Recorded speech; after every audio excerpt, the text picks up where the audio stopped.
2 miles. Quite a few horses here coming off the back of quite long layoffs. Number 1 is Robinshill, Sam Twiston-Davies. 2, Capstad for Tom O'Brien. 3, one of those runners, Discourse du Noir for Noel Feely, been off for 461 days. 4 is Cluna Cool, Paddy Brennan. 5, Prairie Town for Lee Edwards. 6, Chocala for Wayne Hutchinson and Alan King. 7 is our sole non-runner, Faithful Mount. 8 is Maestro Royal for David Bass. And the bottom 2, 9, John Reel, who hasn't seen a flight of hurdles for over 1,100 days. He's become a smart flat horse in the intervening period. Number 10, Kruger Mac, another off in absence for Jamie and Gary Moore.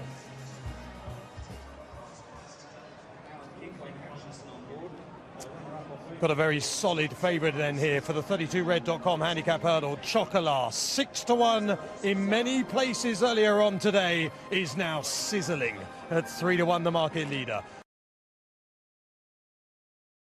Big strapping horse, look at him. You mentioned French bred like this. How long does it take for them to acclimate? Pretty busy on the flat. He's actually won 4 times on the flat since we last saw him out. David Evans, he's a real character. He's done absolutely brilliant with the horses. He doesn't have he wouldn't have expensive horses in his stable. Is that worry, though? I talk about the absence. It's 1,129 days since he's been over jumps. He's been over jumps, but he's been running competitively. And I tell you now, Dave Evans, there will not be a fitter horse in the race than this lad, because Dave Evans gets his horses very fit, and there'll be a few people interested round about an 8-1 shot. Capstad I talked about with he money. He could be well handicapped, John Reel Edge. He really could on some of his best flat form. He's absolutely chucked in. What about Capstad? Is he one that needs an ice-cool ride?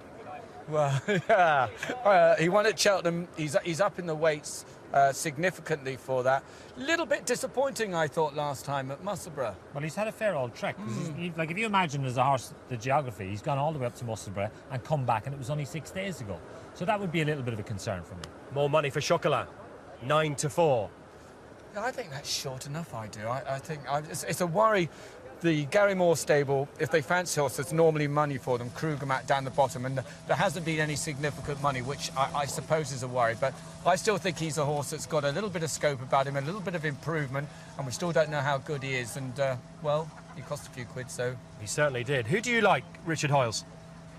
I personally like Kruger Mac, to be honest. I think he's got an interesting profile. He's still relatively unexposed. Discourse du Noir was keen on the way down, and he's being anchored right at the back of the field by Noel Feely, so I think one of the objectives will be to get him to settle. By contrast, Robinshill is going to bound away and poach a few cheap lengths there at the start. Robinshill leading them towards the first of 8 flights of hurdles. Second for the big white face of Prairie Town. Stand side for John Reel in the yellow colours of Cluna Cool, equipped in a set of blinkers for the first time, in 4th place with the white sleeves. Kruger Max on the stand side of Chocala, and between the pair, Maestro Royal, Capstad and Discourse du Noir, who hasn't settled too badly in the race so far, held up at the rear of the field as they take flight number 1. So Robinshill leading at just an even pace by 2 lengths from John Reel. First not over hurdles for a considerable time. He started out under National Hunt rules, but he's a little keen in 2nd place, and he's carting treble-seeking Aidan Coleman up to just about share the lead, although it was a particularly awkward jump he put in at the 2nd. It's rejoined by Prairie Town. So the field bunching up here. They're not going very fast. Robinshill leading by 2 lengths. John Reel on the outside of Prairie Town, 2nd and 3rd. Cluna Cool in 4th. Chocolat settles in midfield with the yellow cap ahead of Maestro Royal. Length back to Kruger Mac, who is on the outside, and back to a Capstad. And last of all, Discourse du Noir. So now on this long run, best part of half a mile between flights 2 and 3, and a couple of right-hand turns for them to take before they arrive at the next obstacle. Robinshill out in front from John Reel. Prairie Town corners in 3rd place. Cluna Cool in 4th place. Kruger Mac on the outside of Maestro Royal and Chocala. As you can see them cutting deep into the Sandown turf. Capstad and Discourse du Noir at the rear of still a fairly tightly bunched field here as they race down the side of the racecourse. No more than 6 to 8 lengths between the majority of the runners here, as out in front Robinshill leading by half a length. In 2nd place is John Reel. Prairie Town is in 3rd. Turn into the back straight with Cluna Cool, and the features so far, gents, it appears to be a fairly sedate pace to this point at least. Yeah, and it's definitely not suiting Noel Feely on Discourse du Noir. He's really keen. You can see Noel almost bolt upright in the irons.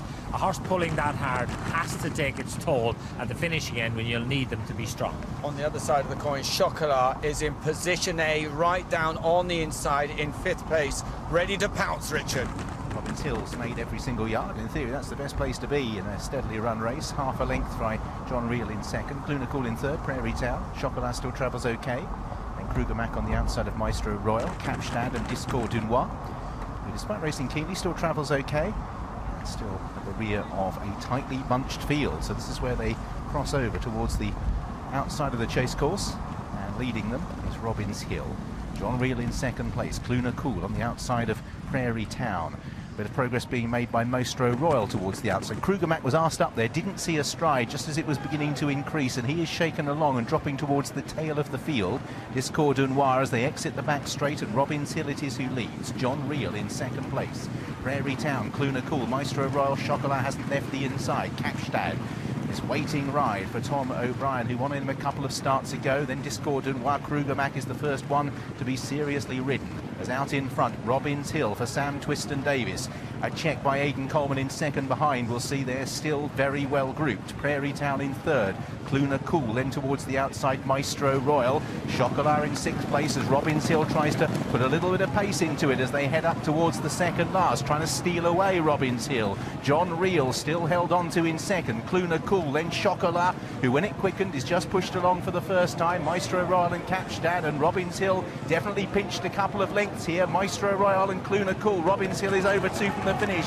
John Reel looks beaten in fourth. Chocala with work to do's passed by Capstad, and Robinshill waiting wide in front from Sam Twiston Davis. Heads down towards the last with Maestro Royal in second place, but is still 4 lengths back. Clunical, then Capstad. A bungle of the final flight by Robinshill. A mistake by Capstad in fifth, and Maestro Royal with that mistake has been given a second bite of the cherry. Robinshill is now all out to try and prevail. Maestro Royal trying to pinch the prize off his mantelpiece and up towards the line. It is Maestro Royal who heartbreakingly runs Robinshill out of it. Chocala's up for third from Clunical, Capstad fifth, and a John Reel Prairie Town. Bit of late ground from Kruger Mac may need further, and Discourse Dunois, a steadily run race that had been controlled by Robinshill. All had gone according to plan until the very last flight, when a mistake has let Maestro Royal in, and success for David Bass and Nicky Henderson.